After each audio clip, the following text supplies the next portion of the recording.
বিচারটা অবৈধ বলেছে। আপনারা ইতিমধ্যেই শুনেছেন জনাব কাসাই কামাল সাহেব মামলার বর্ণনা দিয়েছেন এবং কিভাবে জাজমেন্টে দিয়েছেন। এখানে মূল বিষয়টি আরম্ভ হয়েছে এই যে জনসভার পারমিশন নিয়ে।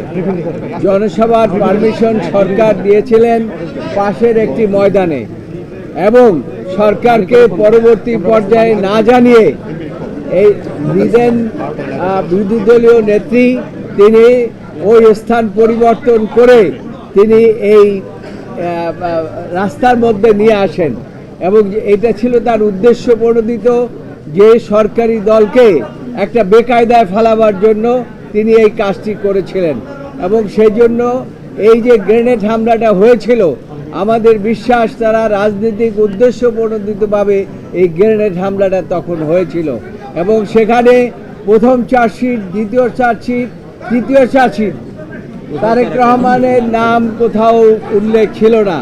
সাবসিকুয়েন্টলি তারেক রহমানকে আব্দুল কাহার আকুনকে দিয়ে এই মামলার মধ্যে সম্পৃক্ত করেন এবং সম্পৃক্ত করে তাকে এই মামলায় সাজা দেওয়ার ব্যবস্থা করেন। আদালত সমস্ত সাক্ষী প্রমাণ বিশ্লেষণ করেছে, যদিও এখানে সব আলাপ আলোচনা করেছে এবং সাক্ষী প্রমাণ বিশ্লেষণ করে দেখেছে যে সাক্ষীর উদ্দেশ্যে, যে চার্জশিটের উদ্দেশ্যে তাদেরকে সাজা দেওয়া হয়েছে, এমনকি মৃত্যুদণ্ড দেওয়া হয়েছে, এই মৃত্যুদণ্ড টিকতে পারে না।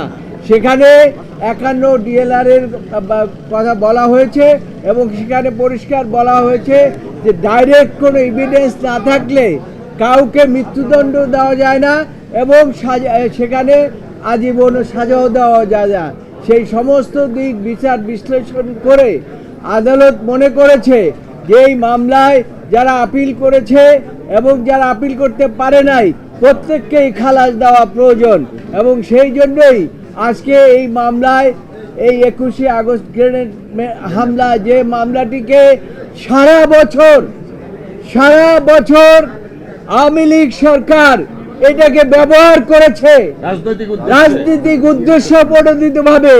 তারা চেয়েছিল যে তারেক রহমানকে এই মামলা দিয়ে চিরজীবন তাকে বাইরে রাখবেন, এমনকি তাকে মৃত্যুদণ্ড দিতে চেয়েছিলেন, কিন্তু আদালত এরকম কোনো এভিডেন্স পায় নাই যে তারেক রহমানকে মৃত্যুদণ্ড দেবেন। যাই হোক, শেষ পর্যন্ত আপনার বাবরকে এবং পিন্টুকে, আব্দুল সালাম পিন্টুকে মৃত্যুদণ্ড দিয়েছিলেন।